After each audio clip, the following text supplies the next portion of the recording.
ഛേ, ഇന്ന് കാണാൻ നല്ല ഗ്ലാമർ ആയിട്ടുണ്ടല്ലോ.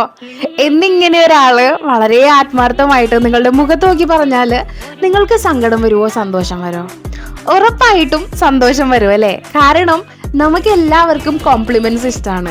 മറ്റുള്ളവർ നമ്മളെ കുറിച്ച് നല്ലത് പറയണം എന്നല്ലേ നമ്മൾ എല്ലാവരും ആഗ്രഹിക്കുന്നത്. അതേ, നമ്മള് എത്ര പേർക്ക് തിരിച്ച് കോംപ്ലിമെന്റ്സ് കൊടുക്കാറുണ്ട്. ഒരാൾ നല്ല ഭക്ഷണം ഉണ്ടാക്കി തന്നാല്, അല്ലെങ്കിൽ ഒരു നല്ല കാര്യം ചെയ്താല്, നീ ചെയ്തത് നന്നായി കേട്ടോ, നീ ഉണ്ടാക്കിയ ഭക്ഷണം ഒരു രക്ഷയില്ല, അടിപൊളിയായിരുന്നു കേട്ടോ എന്ന് പറയാറുണ്ട്. അതേസമയം ഈ കറിക്ക് ഇച്ചിരി ഉപ്പ് കൂടി പോട്ടെ, വീട്ടിലുള്ള ഏറ്റവും കൊച്ചു കുട്ടി മുതൽ ഏറ്റവും പ്രായമായവർ വരെ ഒരേ സ്വരത്തിൽ പറയും, അയ്യോ എന്തൊരു ഉപ്പാന്ന്. എന്നാൽ ഇത് നന്നായെങ്കിലോ ഒന്നും മിണ്ടാതെ കഴിച്ച് എണീറ്റ് പോയി കൈ കഴുകാറാണ് പതിവ്. ഞാൻ പറഞ്ഞു വരുന്നത്, നമ്മൾക്ക് ഓരോ കാര്യം കിട്ടുമ്പോഴും അതിൻ്റെ അഡ്വാൻറ്റേജ് എടുക്കാതെ അതിന് പിന്നിൽ ഒരാളുടെ പ്രയത്നവും സമയവും എഫേർട്ടും എല്ലാം ഉണ്ടെന്ന് മനസ്സിലാക്കി അതിന് ഒന്ന് കോംപ്ലിമെൻ്റ് ചെയ്താൽ, അപ്രീഷിയേറ്റ് ചെയ്താൽ എത്ര അടിപൊളിയായിരിക്കും അല്ലേ?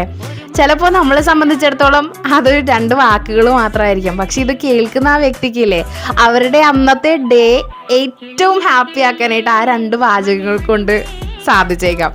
അപ്പോൾ നല്ലത് കണ്ടാൽ നല്ലതാണെന്ന് പറയാനായിട്ട് നമുക്ക് എല്ലാവർക്കും ശ്രമിക്കാം. കാരണം ഇന്നത്തെ കാലത്ത് എല്ലാവർക്കും കുറ്റം കണ്ടുപിടിക്കാനുള്ള തിരക്ക്. പറഞ്ഞു വന്നതുപോലെ എനിക്കും കോംപ്ലിമെന്റ്സ് ഇഷ്ടമാണ്. അപ്പോഴേ നിങ്ങൾക്ക് എൻ്റെ വരയും വാചകോടിയൊക്കെ ഇഷ്ടപ്പെടുന്നുണ്ടെങ്കിൽ നിങ്ങളുടെ കോംപ്ലിമെന്റ്സും കമന്റ് ആയിട്ട് വന്നോട്ടെ. ഒരു റെഡ് ഹാർട്ടെങ്കിലും കമന്റ് ചെയ്യണേ.